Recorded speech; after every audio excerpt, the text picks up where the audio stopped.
The following program includes discussions of sensitive topics that may not be suitable for all audiences. Viewer discretion is advised. Welcome to Truth and Liberty, where we educate, unify, and mobilize. And now your host, Richard Harris. Hello everybody, this is Richard Harris, your host today on the Truth and Liberty Show. Thank you so much for joining us. Today is going to be a really important program. The show last time on Truth and Liberty was also very important. Of course, I think all our shows are important. But in our last episode of Truth and Liberty and in this episode, we're dealing with the subject of really the sexualization and exploitation of the children of our nation. This is a huge subject, and I'm concerned about this at a level, a deep level. This is so incredible what's happening in America today, because there is a concerted, strategic, intentional effort across this nation to pervert and sexualize our children, to groom them, to recruit them into homosexuality, transgenderism, and even into the sex working business or trafficking and other things like that. It's all over the news today. Everybody remembers the Jeffrey Epstein, right? Supposedly killed himself in prison, but he owned an island where all sorts of elite people would go, including one of the members of the royal family of England and many other celebrities. We never have gotten to the bottom of that problem or that situation. Now we see that Sean Diddy Combs has been arrested and indicted on sex trafficking, and evidence is coming about the massive trafficking that he was doing in these parties with Hollywood elites, and the sex with children and other things like that. I'm telling you folks, my gut tells me that we are only beginning to scratch the surface of this unbelievable problem that we're dealing with today. A few years ago, back in 2018, here at Andrew Womack Ministries and Truth and Liberty, we fought against a bill that was introduced in the legislature of the state of Colorado, where we live, called Comprehensive Human Sexuality. And it was basically requiring every school district in this state to reject abstinence-only education, abstinence training, and instead embrace this thing called comprehensive sex ed. Our research showed us that the concept originated out of the United Nations, was written by Planned Parenthood, of all things, and was supported aggressively by the LGBT movement. And this comprehensive sex ed is now all over America in school districts across the nation, teaching kids all kinds of unspeakable things and making sex a completely amoral issue. In other words, there's no morality issue at all. It's whatever you want, whenever you want. The only limitation is that so-called consent, that minors consent. The idea that minors can actually consent is a legal falsehood. Minors can't consent because legally they don't have capacity to consent, but that didn't stop these legislators, that didn't stop these activists. And the chief witnesses for this new law in Colorado, I was there, I saw it, their main witnesses was a parade of children. That's right, a parade of teenagers coming forward talking about how their sexuality was infringed, their sexual identity was discriminated against, about how their parents were strict and didn't respect who they were. I mean, I saw men in high heels and dresses. I saw all kinds of stuff at this. And there were hundreds and hundreds of people that showed up to oppose this bill, and it did not matter what we said. We went until 3 o'clock in the morning at hearings on this thing, and they passed it anyway. And now Colorado, in our schools, we have grooming and recruiting to transgenderism going on in our schools. We have porn all through our libraries. And now I understand that Colorado is not just an isolated example. It's all over America. How many of you remember in Loudoun County, Virginia, when a father's daughter was raped because they let this kid who pretended to be a girl go into the girls' restroom, and he dared to expose it in a public hearing, and they actually called him down and told him to stop talking and had him arrested and physically drawn, literally dragged out of the hearing. And so parents have become the enemy. As we begin to rise up across this nation, Biden's White House and Justice Department accused parents in America of being domestic terrorists. I'm telling you guys, this is a very serious problem. And what I want to talk about today is the problem of porn in our schools, porn in our libraries. And I'm not talking about Johnny finding a Playboy and putting it in his backpack and showing his buddies. I'm talking about our school libraries and our teachers foisting this on our young children. Our education system is controlled by progressives, Marxists, and dare I say it, I'm not saying every teacher is gay or homosexual, I'm not saying that, but I'm saying the LGBT is in league with these progressives and Marxists, and they have a stronghold over our education system in this country.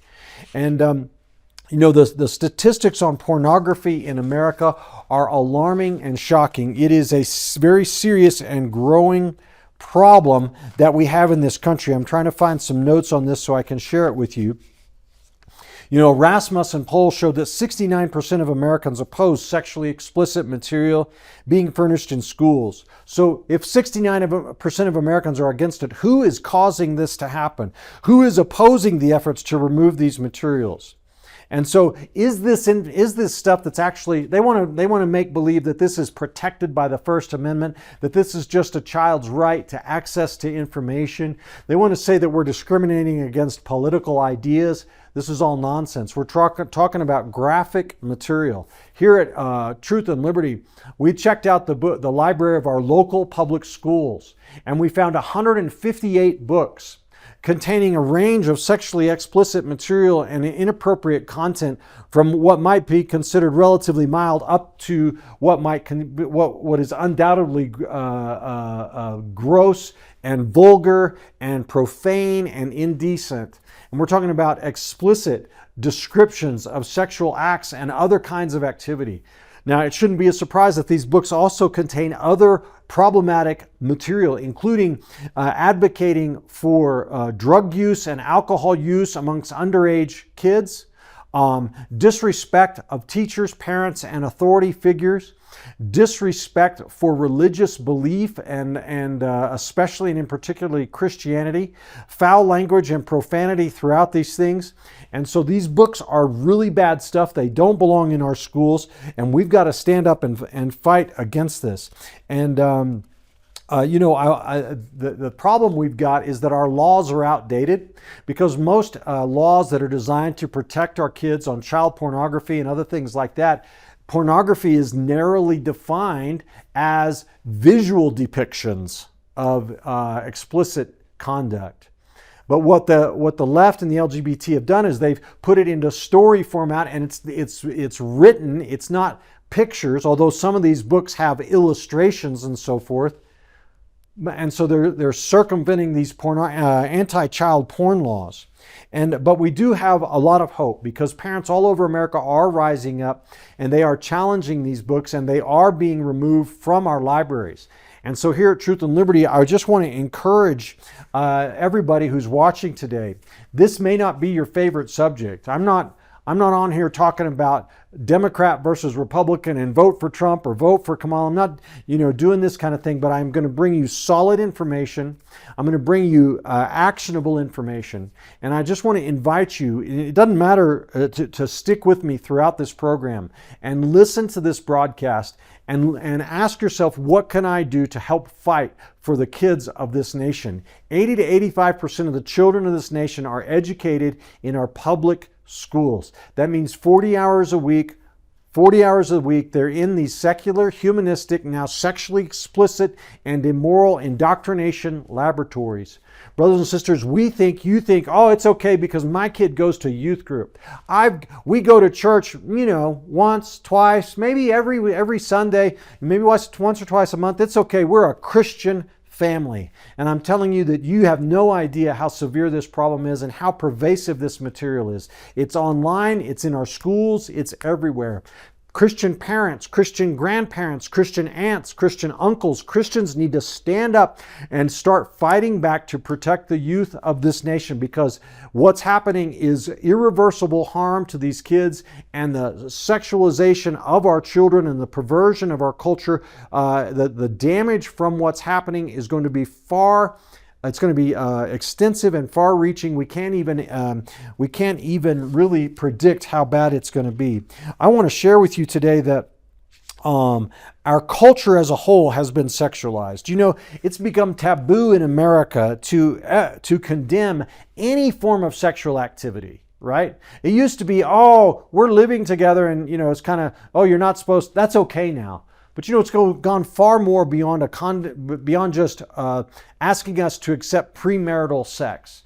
Now we're being we're being ordered to accept homosexual sex. We've been ordered to endorse gay marriage. We are now being asked to endorse and approve of sex between adults and minors. It's not pedophilia. It's what's it called? Minor attracted persons now. We are being asked to endorse all kinds of forms of immorality. And so, you know, I remember years ago, I was serving in the bar, that's what we call the Association for Lawyers in my home state of Oklahoma, and I was on a committee. And before this committee came a proposed rule change that would disapprove of discrimination against homosexuality. And a couple of us on this committee began to sound the alarm, including one state legislator who came forward and he said, if you approve this, it's a slippery slope. I promise you, in a very short amount of time, they're going to be wanting you to approve all kinds of sexual perversion, including multiple partners, including bestiality, including all kinds of stuff, sex with minors. And I remember on the panel was a sitting judge from the Oklahoma Court of Civil Appeals. She was a liberal, and she got so mad at this legislator for even suggesting that such a thing could ever be possible, accused him of having his mind in the gutter, and couldn't believe that this would ever happen. But folks, this is where we are today, and we need to restore, first and foremost in our homes, and second in the church and in the body of Christ, a biblical understanding of sex. We need to restore God's commandments about sex and what it is about and what it's for. And I want to tell you, according to the Bible, sex is first and foremost, it's God has designed us so that a man and his wife can come together and they can make more human beings. They can have babies. Sex is about making families. It's about populating the earth, being fruitful and multiplying, and actually increasing godly seed on the earth. Look at Malachi chapter 2, verses 14 and 15, where God says he hates divorce, he's disapproving of divorce, but in the context of that, he asks the question to Israel, why do I want a man and woman to come together? And the Lord tells us it's in order to have godly seed that will fill the earth. The first and foremost purpose of sexual relationships is to have children. The next purpose of sexual relationships is intimacy between a man and his wife. The sexual union creates intimacy and bonding between a man and a woman that's incredibly special. But did you know that is not the primary purpose? The primary purpose is children. Then the third purpose is pleasure. The third purpose is pleasure, sexual pleasure. But you know what we've done in our culture today? We've completely turned it upside down. And we made the number one purpose of sex is pleasure.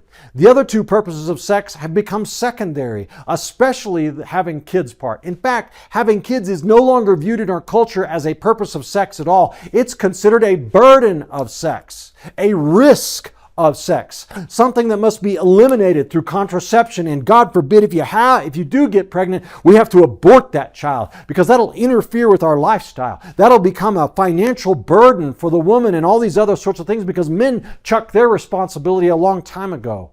I'm telling you folks, we got to turn this ship right side up and reestablish the biblical order of God's purpose and design and standards for the sexual relationship. And you might be thinking, Richard, why do you talk about sex so often on Truth and Liberty? I want to talk about politics. I'm telling you that the question of God's order for sex and marriage and the family and the order of all these things is at the heart of almost all the division that is happening in America today. And it is central to the debate, central to the culture war. It's absolutely fundamental that we disciple this nation again on these standards. If we don't do this, you can forget about anything else. Our nation is not going to survive. And so this is why I keep coming back to this in so many programs. So I'm going to be right back with an interview with Karen England, who's the founder of Take Back Our Classrooms. And she's a experienced advocate and activist and a woman who loves kids and loves the Lord. You won't want to miss the rest of today's show. Are you passionate about standing for truth in the culture, but don't know how to get started? Well, Truth and Liberty, our mission is to educate, unify, and mobilize the body of Christ to stand for truth in the public square. And as part of our mission, we provide you with an amazing array of resources on our website. And our website has just been revamped, remodeled, and retooled to be user-friendly. And I'm so excited about it because I believe that there's nothing like it out there anywhere. I want to encourage you today to go to truthandliberty.net and check out the Resources Center and the Get Equipped Center.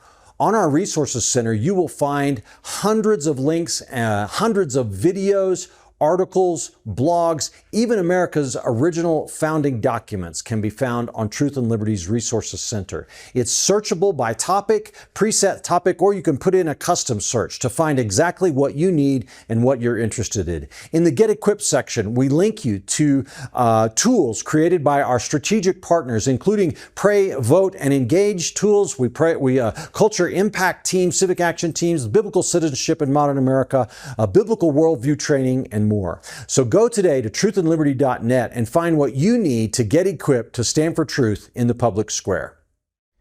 Okay, guys, so it's time for me now to introduce to you my new friend, Karen England. Karen is joining us today from her home studio. I think you're in Arizona, aren't you, Karen? Or are you in California? Tennessee. Okay, how did I get that mixed up? I don't know. But I had the chance to meet you at the Family Research Council conference a few days ago and was just totally captivated by your work. You're known as the kitchen table activist. You started off in this whole area as just a homeschool mom and became sort of aware of some of the horrible stuff that is going on in our public schools. And you formed an organization called Capital Resource Institute, which is a public policy organization supporting states nationwide, focusing on parental rights, religious freedom, education, marriage, and the issue of life. And then you've also are the founder of Take Back the Classroom movement. So thank you for coming on the show today, Karen. Hey, thank you for having me. It was great meeting you as well.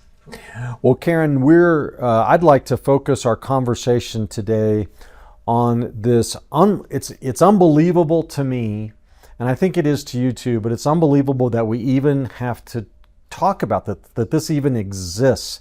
But it's the subject of indecent and pornographic material in our schools and in our school libraries. And you are doing a great work to fight against this, but I'd like to just hear from you. How did you become aware of the problem, and kind of what have you done sort of just generically to fight back? Well, as you mentioned, I call myself the kitchen table activist because I was a homeschool mom who 30 years ago saw some stuff and thought, oh, I just need to tell people. I need to tell people, and then because they agree with me, because some of this stuff is so crazy, stuff I was seeing out there. And I continued to homeschool, and then I volunteered for CWA and Eagle Forum, and then I went to work for Capital Resource Institute 25 years ago. And so we've worked in the area of public policy and parental rights, which I'm passionate about. During COVID, it really woke other people up as to what I was trying to sound the alarm on, and that's the sexualization of our kids. And I was primarily focused on the sex ed curriculum and calling on Christians to opt their children out of sex ed, that it does not belong to the government, that is the purview of the family. Amen. And that we should not be having our kids in it. So my big thing was, being knowledgeable in all the sex ed curriculum. And to be honest, Richard, I used to poo-poo the moms in the arena where I am when they were upset about a book, because I thought, wow, the sex ed curriculum and what the teacher's doing is so much more serious. And who cares about one book in the library? And then I started really looking into it, and it was so deep and wide, and there is so much of it, and found out how much it's being assigned to our kids, especially in freshman English class, that I just became very passionate about having our tax dollars stop paying for this and having these books removed from the school libraries, because now it's not just on the phone, but kids are walking down the hallway at school and accessing pornography.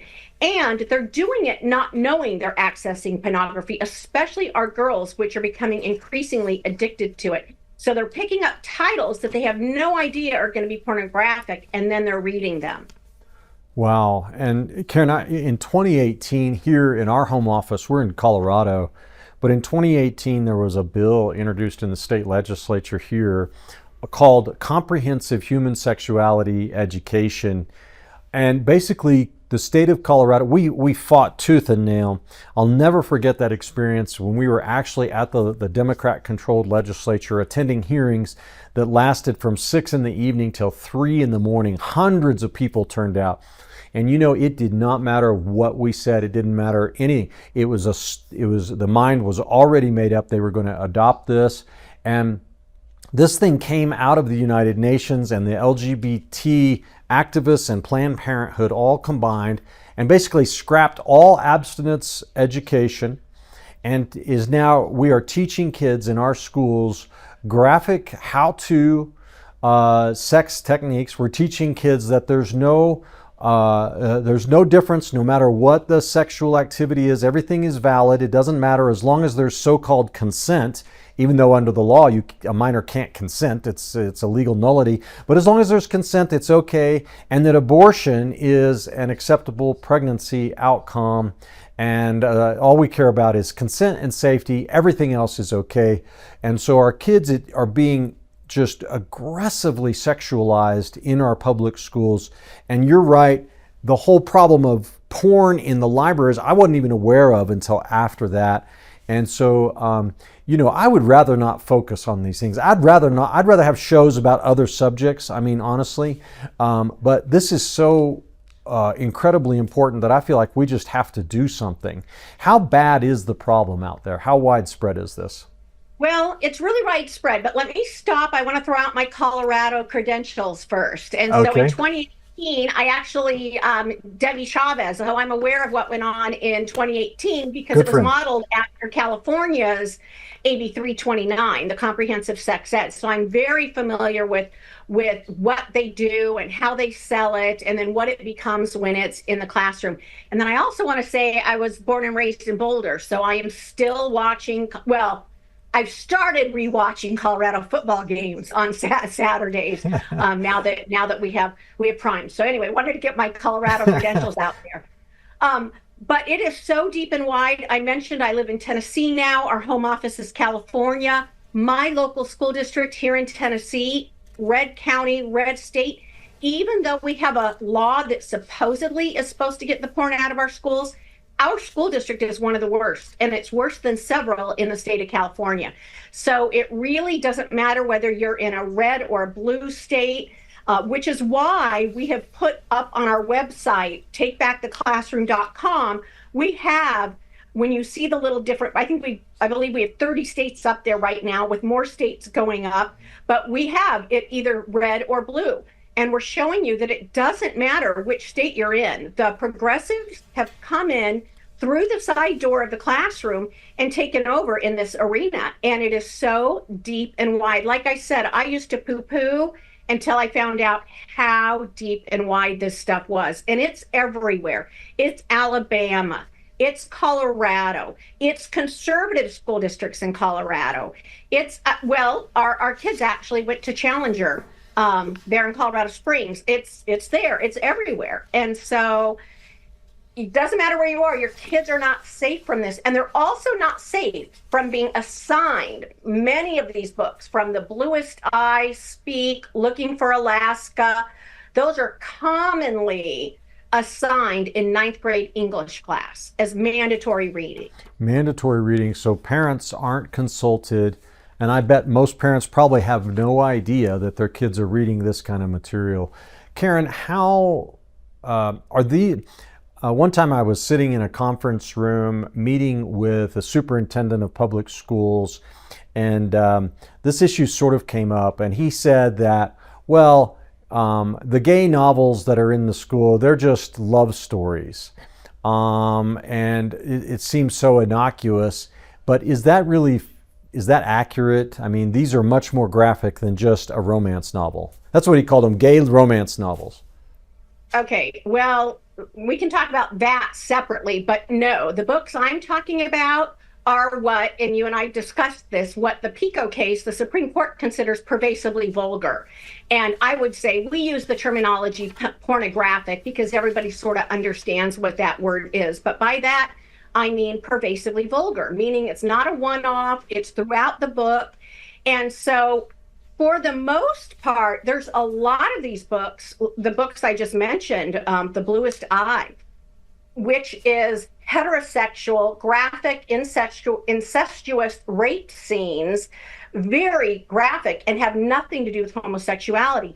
The homosexuality ones or the gender ones are very graphic. For instance, genderqueer is pervasively vulgar, and including both the text of it, as well as the pictures.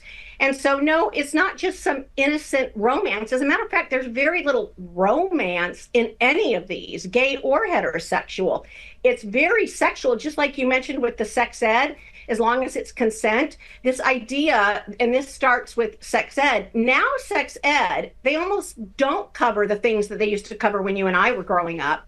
The basic hygiene things, and boys, you're going to start to stink, you need to use deodorant. They hardly cover that at all. And now it's all about sex, how to, and how to have it pleasurably. And so as long as you've got consent, which, like you said, like in California, the age of consent is 18. So I don't know why we're teaching them how to consent when they can't consent under the age of 18. And so it's just crazy. Same with these books. They're very graphically written, not about romance, but about sex.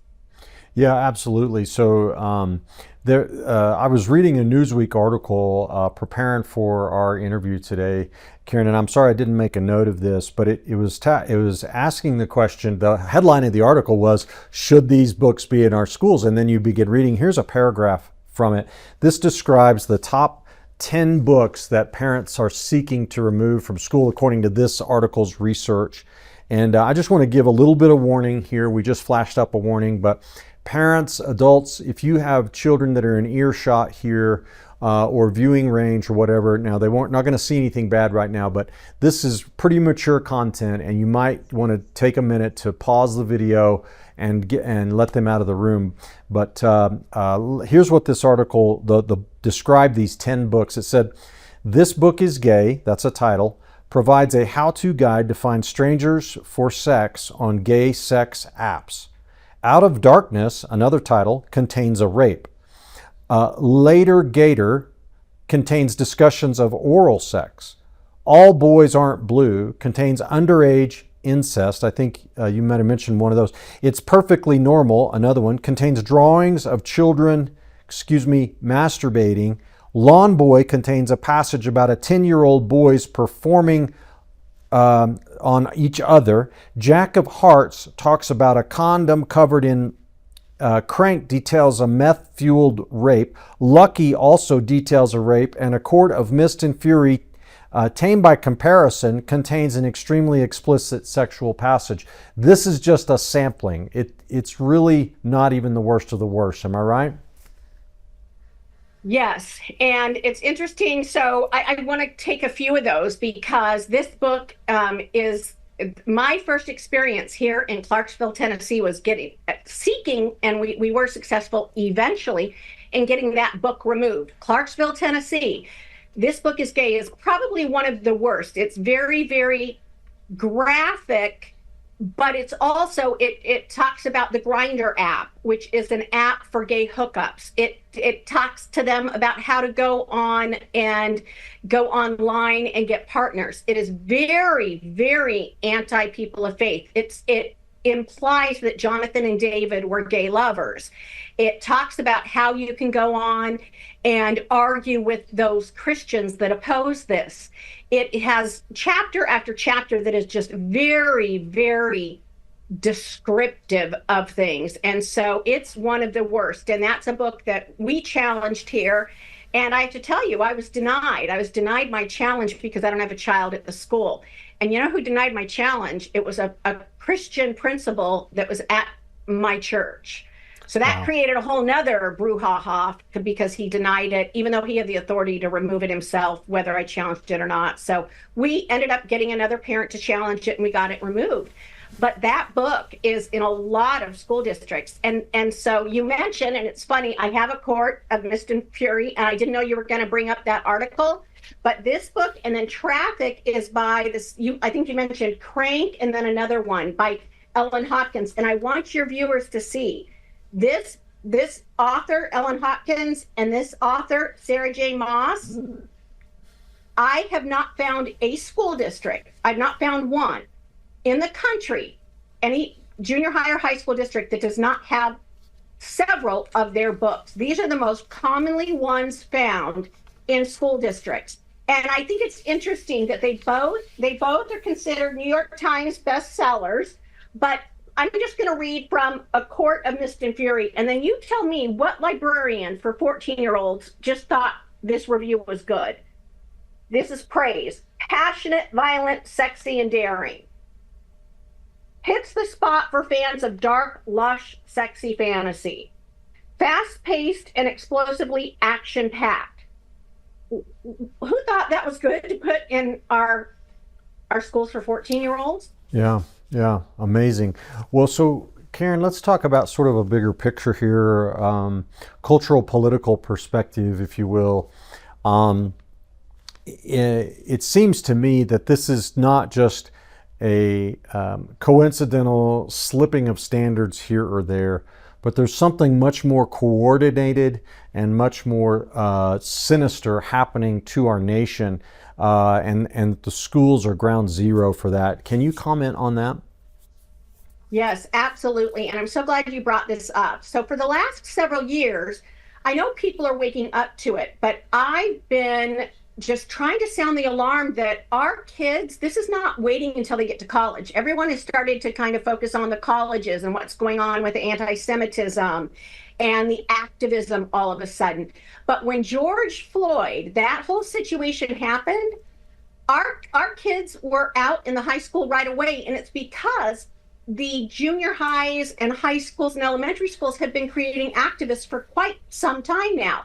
And so George Floyd is when they were all activated, but this has been going on, and not just in college. It's happening down to elementary school.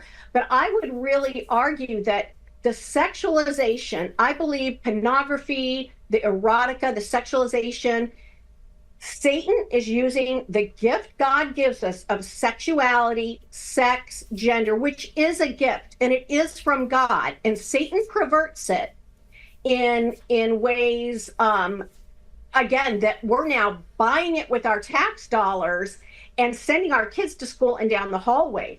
And it's not just on the tip of your phone. It is in these books. It is in the sex ed curriculum. It's now creeping into history classes.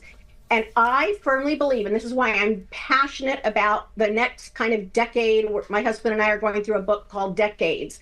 And the next, by the way, I'm a decade younger than him. So my decade's younger. And so I'm passionate about this next decade stopping, at least in public schools, as much as I can, the sexualization of our kids, because it's what they're doing to get them hooked on porn, to break down the family. Our kids, we've got one book that we expose, and it has all these QR codes in the back. So what does a child do? They go look at the QR code, and then they're tracking them, and then more stuff is showing up on their phone. So even parents that are doing their due diligence are exposing their kids to porn without knowing it. And this is just, I'm just so passionate about this. This is how they want to destroy the family, relationships. The church is going after our kids sexually and making them think sex is about them, about their pleasure, and that they're born sexual. That's the other thing with comprehensive sex ed. They believe they're born sexual, and it's the school's job to help them explore that and explore it safely. As young So as possible. it's about how many partners you can get. It's about pleasuring yourself. It has nothing to do with God and what he says the purpose of sex is. Boy, that's a great point. A great point. Thank you for making that. Well, so another thing that's happening in our schools, and I think these are related. As I mentioned, in 2018, when we fought against comprehensive sex ed in Colorado, I was kind of astounded by the coalition that was behind it, because it was number one, Planned Parenthood, and number two, LGBT activists. And I was like, this is really perverse here. It's like the people that want to kill babies are linking up with the people that can't even have babies in order to pervert our kids. This is purely demonic. So when we heard about the presence of pornographic books in local schools where we are right here, we got on the website for the local high school that has a portal where you can access the library, and we just did some research. And we put in, different terms to try to locate the books, right? And everything that was coming up, and I mean everything, and there was a lot. We found 158 books, but everything that came up had a homosexual or at least bisexual theme to it.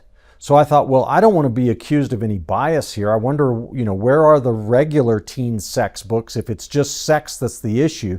So I Googled teen sex and I got zero. I tried some other terms that were neutral and not related to LGBTism, and I got zero.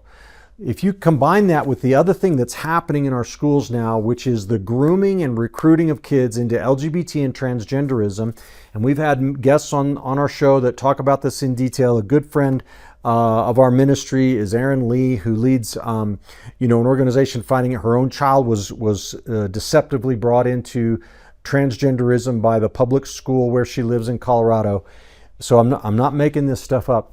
There is absolutely, in my mind, a concerted effort nationwide to, can I just say, to not just sexualize, but to homosexualize and pervert our nation.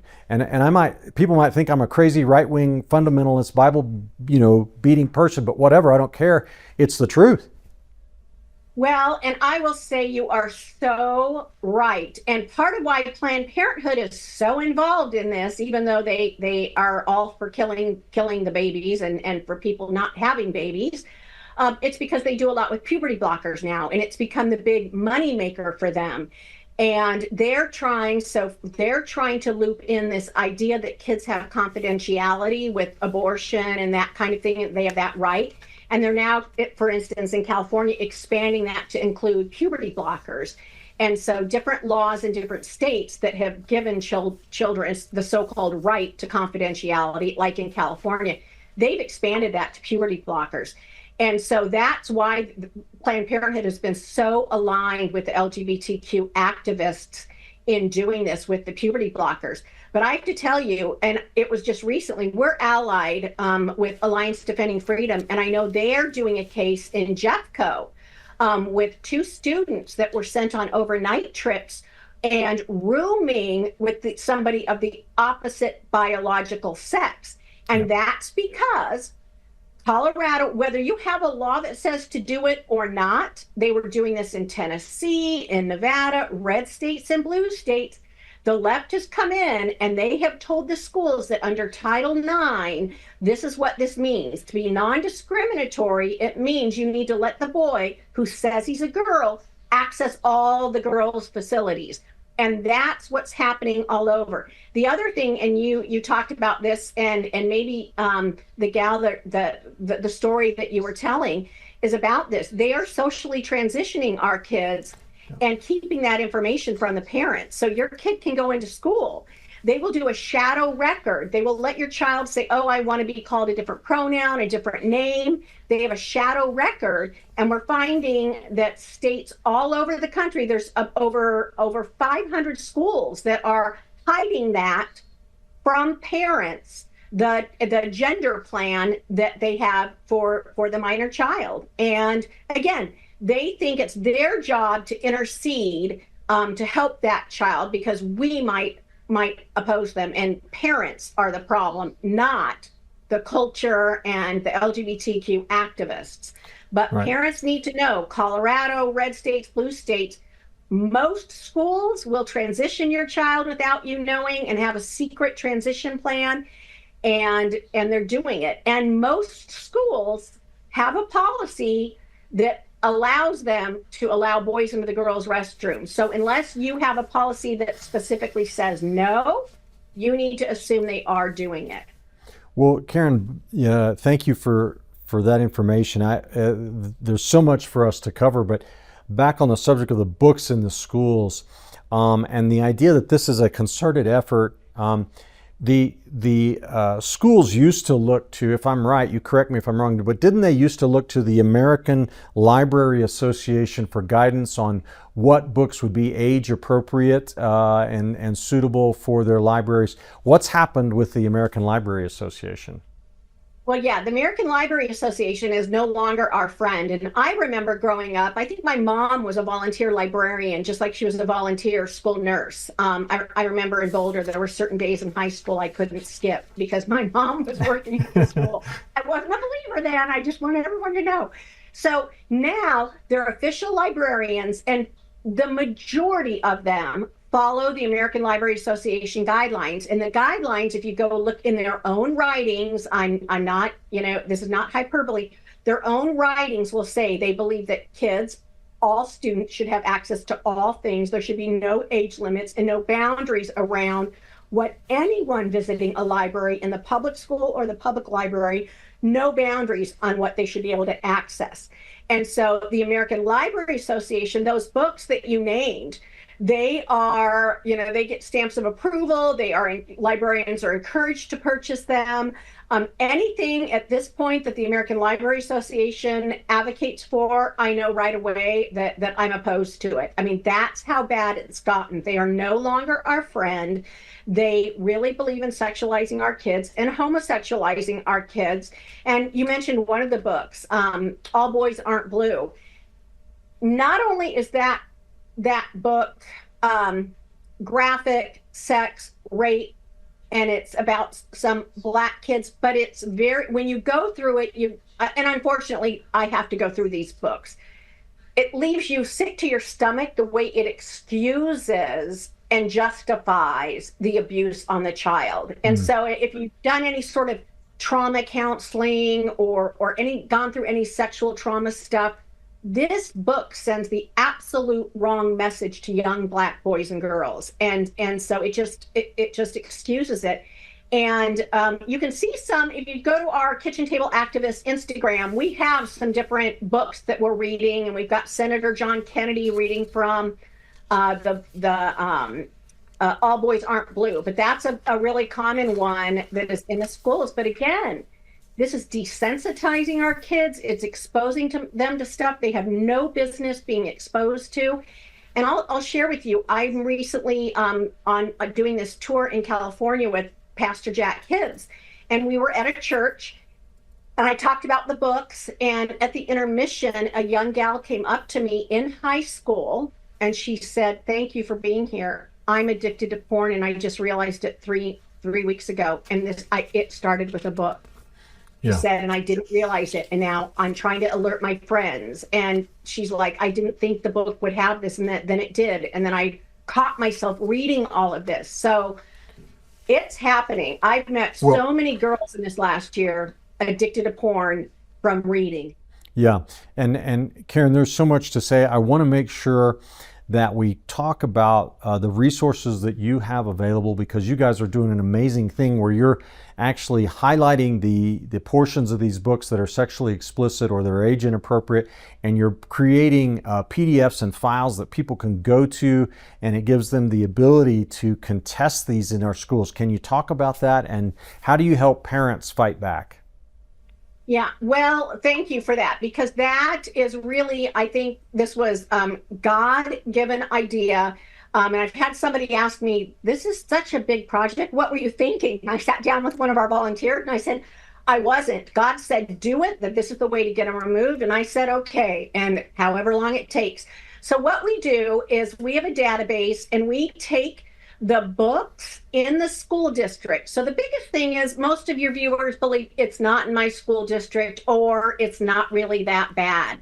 And so our website takes the school district and you can see exactly what book is in the school district. And then we have PDFs. We buy the books, so you don't have to. You can, for free, print the PDF of the book that has all of the information highlighted. So if your viewers don't believe this stuff is pornographic or pervasively vulgar, I challenge them to go to takebacktheclassroom.com, go to see the book Push, or The Bluest Eye, or A Court of Mist and Fury, or Traffic, anything by Ellen Hopkins, and look at the PDF and see what we're talking about. And it is, like I said, in every school district in every single state. And so giving the parents this tool to show this book is in this school district and this is what it says, again, with the pages highlighted. So no one can say, you know, I'm making it up or it's just a one-off. We wanted to really be able to arm the parents with what they needed to be able to challenge books. Because the other thing we talked about, and you need to interrupt me or I'll go on forever about this subject. Well, it's okay. Okay, go ahead. Well, so one of the things is we don't want to go into school boards and just make vague, unsubstantiated allegations. And what you're doing is you give the parents the ability to literally cite chapter and verse and say, no, here it is, page such and such, read it for yourself. And, you know, we've all seen news reports where parents are trying to do this and the material is so offensive that the school board won't even allow it to be spoken in the public meeting. And yet the hypocrisy that they think it's okay for our kids to be reading this, but they won't even allow adults to speak these words. That's how bad the situation is. Yeah.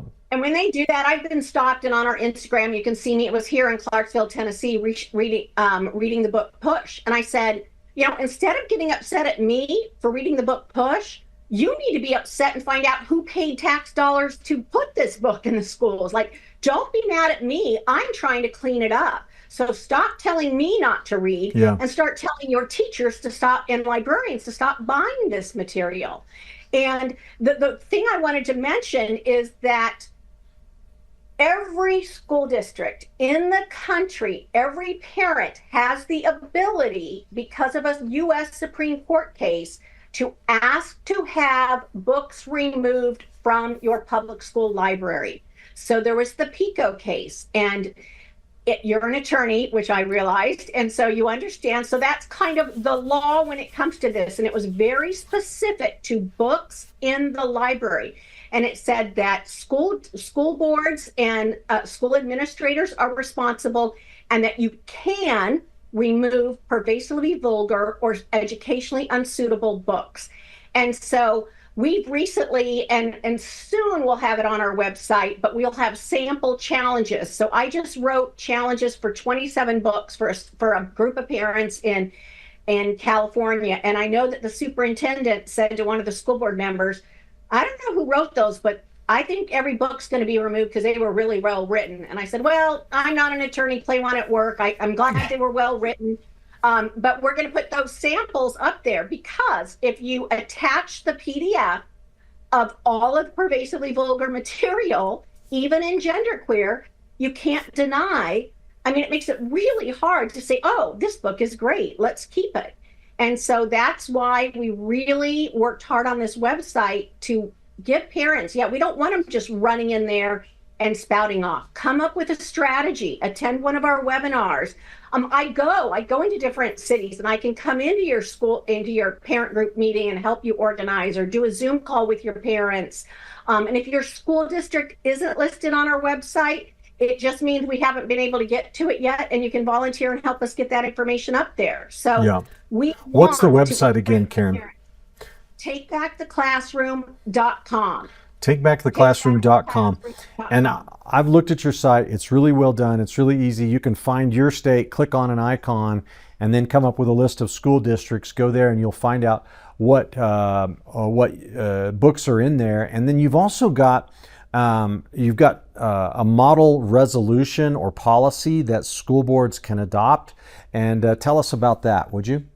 Yes, so there's a toolkit on there, and I want to say we're a nonprofit, so everything we provide is free. So you can print the toolkit, and that explains kind of what we talked about here, Richard. But there's a model policy, and the model policy has gone through several attorneys. So I want everyone to know that we run everything by legal counsel before we put it out there to make sure. We want to be strategically effective as well. We don't want people just running around just to spinning their wheels. So the policy says, and school districts have modified it. For instance, in Southern California, they took our model policy and they made it their policy of the local school district. And what it says is the minute a book is challenged for being sexually inappropriate, that has to be the basis of the book challenge. It's removed. The principal removes it, consults with the superintendent. If they both say that, yeah, I think this might fall under sexually inappropriate, they have the authority to remove it. And the teacher can say no and let it go to the school board and be challenged. Or if they both decide, no, it's not sexually explicit, it goes to the school board. So the school board gets to decide if it's pornographic, if it's pervasively vulgar or not. And they have 45 days to do that and put this book back, which again brings it to the people that we're electing to run our schools. And they are the ones that should be making this decision, not some. Go ahead. It's so important, Karen. I think something that needs to be said here is for years and years, most people have not bothered to vote, vast majority of people not bothered to vote in school board elections. I think until recently, the average turnout for a school board election in America is somewhere between 1 and 4% of eligible voters. But you know, the left and the progressives and the LGBT and Planned Parenthood, they have not neglected this field. And so school boards all over America, educators all over America, the people that run the teachers unions and everything else, they're leftists. And so what we're finding is we're waking up and seeing the whole thing is run by them. But the good news is it doesn't take much to win these elections. If Christians would just get informed and turn out to vote and get informed and vote according to biblical values and put good, strong, conservative Christians on these school boards, then we can get this thing turned around. Absolutely. And school boards, this is going to be controversial, but I'm a controversial kind of gal. School boards, I think at this point, are more important in your voting than the presidential, because so many decisions and so much power is within our local school boards. Don't let anybody else ever tell you that it's not. So many policies and things are decided at the local school district level. And progressives have been owning our school boards for so long. And that's where they've been building their farm team. If you look at a lot of these, your different state representatives, a lot of them started on school boards. And it's because that's where they start recruiting their people and training them. And so school boards are crucial for you to get educated about, for you to find out what they stand. I would always, even before I got really active in this book stuff, I would call them, I would call them up. And a lot of times when I didn't know what to ask them, I'd ask them about the Second Amendment. At least that tells me they may not have to deal with guns, but it tells me what their view of government is. Or, so, I would ask them things and I want to know, what do you think the role of government is? What do you think the role of the parent is? What do you think the role of the church is? Those you need to know, because everything they vote on is going to be based on that worldview. And it's either biblical worldview or anti-biblical worldview. And those are things you need to know if they're going to be governing, what's going on with the kids. Right. Well, Karen, you've been in this fight for a while, and I'm sure that you have been called everything in the book, the book, no pun intended, but you've been, what you typically encounter, what are some of the accusations and labels that they throw back at concerned parents now? Yeah. Well, the number one, and I even hate saying this because I usually don't, but book banner. So I actually say no. What I want to ban is the porn pushers. I want to ban porn pushers that are pushing books on our kids. They will often say to me that, oh, well, book banners are always on the wrong side of history. And I will remind them that, people who sexualize our kids and groom our kids have always been on the wrong side of history. And I'm willing to kind of stand up to that silly title because I don't want to ban anything. You can go, I don't know how these books are banned if I'm ordering on Amazon and putting them up on our website. I just don't think they're appropriate. We don't have Playboy in our schools. Some of this stuff is as bad, if not worse, than Playboy. Yeah. And that's often one that I'll say when they say something about a book. If I'm at a school board meeting and somebody from the other side comes up to me, I'll ask them, do you think Playboy belongs in the school? And the first thing they say is, well, of course not. I said, oh, okay, so you believe there's a line in the sand. So let's talk about that line in the sand. And then because I know what's in these books, I just start rattling off some of the language in these books, and they're shocked and they don't know what to say because they really have bought the hype that it's really just being anti-gay or anti-black. And it's no, I'm anti-sexualizing our kids and, the graphic stuff. Well, if we go back to the American Library Association, as I was preparing for the show today, I found a quote that shows that the allegation, what they do is they say, oh, you're discriminating against gay kids, right? You're just against gay kids. But that's a tactic, actually, that they know is not right. It says here the American Library Association had a webinar in May of 2020 in which, and this may be from your website, their legal counsel, Deborah Caldwell Stone, laid out their plans to bring sexually explicit content into schools. These are her own words, quote, "The thing that needs to happen most is sustained messaging that reframes the issue, that takes it away from the idea that these are sexually inappropriate for minors and promote them as diverse materials and programming that are about inclusion and fairness and protection of everyone's right to see themselves." So there you have it in black and white. Absolutely. And when they come to us over this, like this book is gay, or especially with the book, All Boys Aren't Blue. Hey, the left, the porn pushers, they're the ones that are targeting the LGBTQ community and pushing this and sexualizing them and pushing it on our kids. We're just saying stop sexualizing our kids, homosexual and heterosexual. They're the ones that I think they know that even some Christians won't fight back because they don't want to be called, anti-LGBTQ. And so that's actually Satan and being very crafty and cunning in arguing to get Christians to shut up about the books that are sexually explicit, that include the homosexual, the transgender ideology.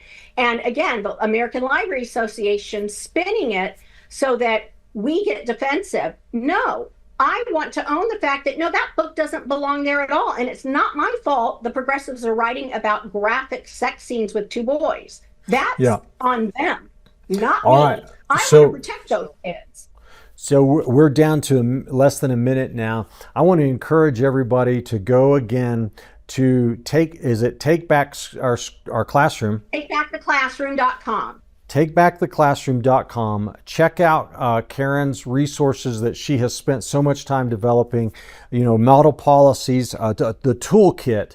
Oh, I wanted to mention to our viewers, we have gotten the download of the toolkit and posted it on the resources page of the Truth and Liberty site, so you can go there as well and get that resource today. But also the model policy that you can begin proposing to your local school board that it be adopted. And Karen is a great activist. She's got years of experience. So reach out to her if you need help or information. Karen, I'm out of time, but thank you so much for coming on Truth and Liberty today. It's been great having you. Hey, thank you. It was great being here. All right. Thank you so much. God bless you all.